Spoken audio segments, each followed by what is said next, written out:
Good day, hope you're well. Welcome back, and welcome to War 5 of the Chase with the Book of the Vishanti for the Master Season.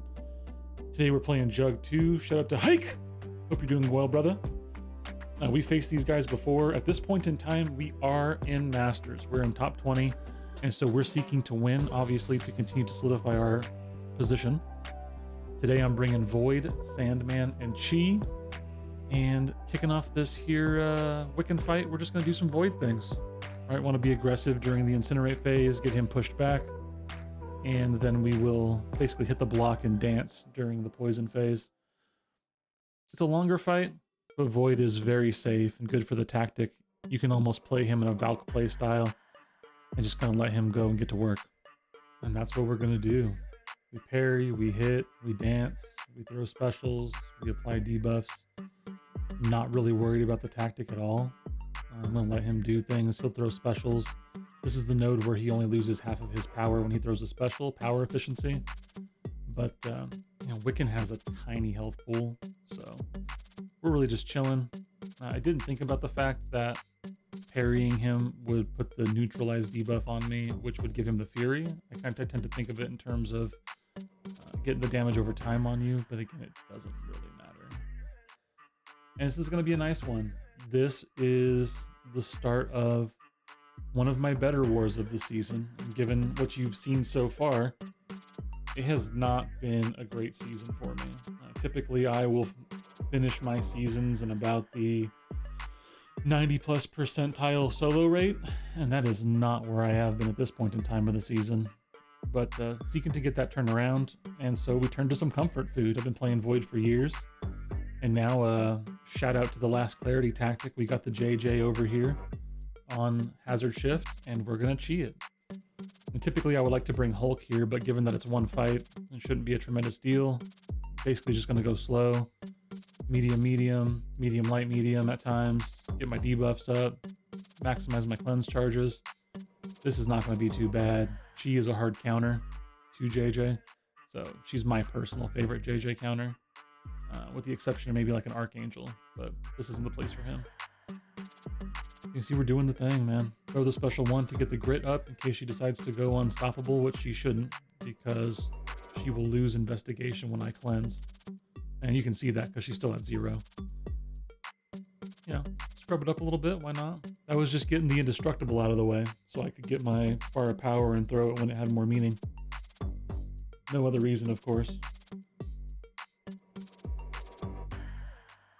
And despite that hiccup, you can see JJ just kind of melting. She is an amazing champ. I am very pleased that the community all managed to get their hands on her with Kabam's event. I know I don't always say nice things about Kabam, but giving out a 7-star Chee, good on him. She's a great champion. I think it will bring some more users, for sure. Easy squeezy, we move on. We're going to continue our Void things here with this Storm X. Not a ton of threat here. There is some, she's going to lose less power, be nullify immune after gaining some subset of buffs. Don't really care. Plan is just to chip her down, bait the special ones, and do Void things. And so it's pretty safe. Love when she's cooperative, not doing the onslaught thing and hitting me with the unexpected special. The stutter step. He's the best stutter stepper in the game, I tell you what.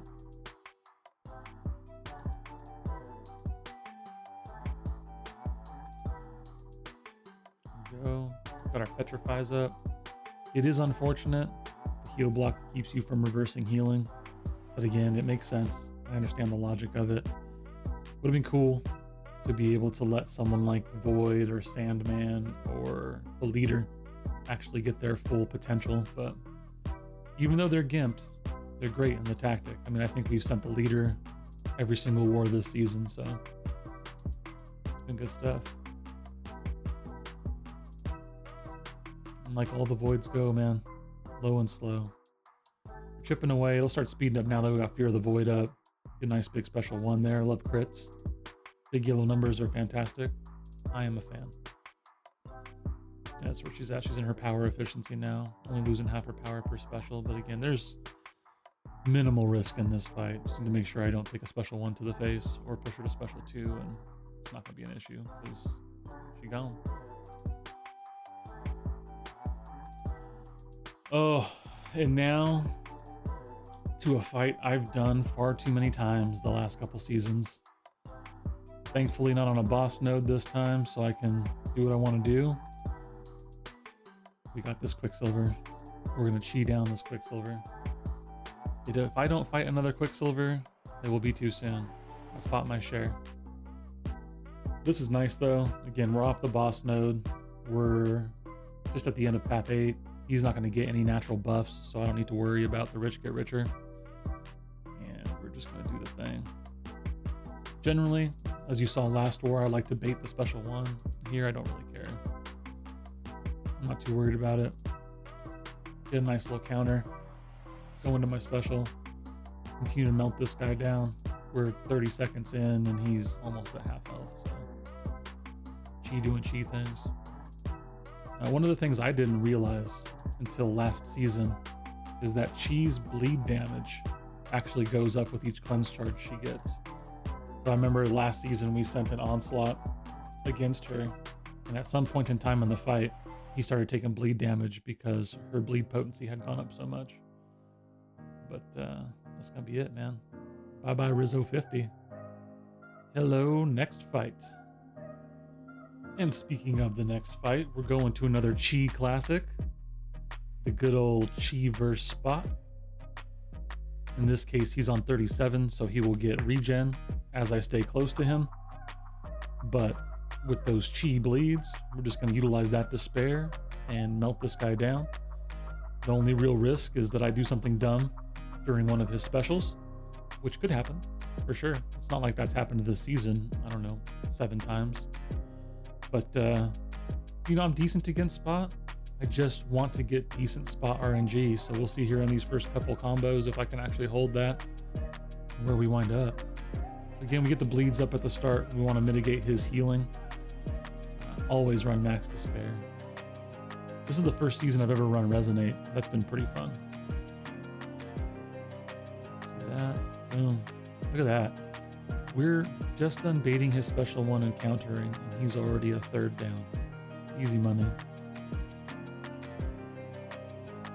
Good counter on the special 1. Wish I was like some of these pro guys, you know, doing their thing, but I'm just a scrub, so. It's all good. He's at 3 spots, giving us opportunity to counter. Get parried there, but that's why Chee's amazing, because she cleanses all that stuff. That's why she was my preferred Quicksilver boss last season. He goes nice and passive during his untouchable phase, which is beautiful, because that's going to allow us to basically finish this fight at full yellow bar. There we go, throwing the special 1. Easy game, easy life. Let's go. I wish they all went that way, you know what I mean? And now to my final fight, which is this Gorr boss. Interesting boss choice. Thought through some different options for it. I initially wanted to send Juggernaut because Juggernaut, but some of the smarter officers in my alliance talked me out of it and said, hey, why don't you just take Sandman? He'll actually be able to reverse the regen here, and it'll be a little bit safer in case you take a hit. You know, you can take stuff through the block and he's immune, so you won't have to deal with any of that. So I listened to them, and it was the right decision. This is why it's a team game. It's a team effort. We talk through things together, make sure we put ourselves in position to be successful. And yeah, this is about as straightforward as it gets. What we want to do in this fight is effectively just exchange special 1s. I want to get Petrifies up, and I don't want to push him to a special 2 because I cannot dex it cleanly regularly. And as long as he's even remotely cooperative and I don't catch a bunch of damage on a dashback, this is going to be pretty straightforward. And you're going to see as we go here, he plays ball, I do all right. It's going to be a happy time. A little light intercept there. Building up the Petrifies, watching the numbers start to tick. You know, the more Petrifies we put up, the more we're going to reverse the regen. The lower his health gets, the more he's going to want to regen. It's really a match made in heaven. I mean, the only thing that would make this better is if I could stack a bunch of petrifies and bleed him, because then he would put more regen on himself and it would be even more fun. But this is probably my most fun boss fight so far this season. I mean, this is as fun as it gets, right? Put in position to be successful, good counter, utilizing some of the tools in front of our disposal, being able to reverse regen. And you can just see it going more and more and more. He's ticking down harder and harder. And it's going to speed up quite a bit here at the end. Really love that AI playing into me too. It's beautiful. You can see now, getting up to 3, almost 4K. That Gorr is gone. GG's. And same to Jugg2. We've matched them before. We've had good success. They had a solid war. We had a very good war as a team and resulted in another dub. So solidifying that Masters position. And shout out to our MVPs.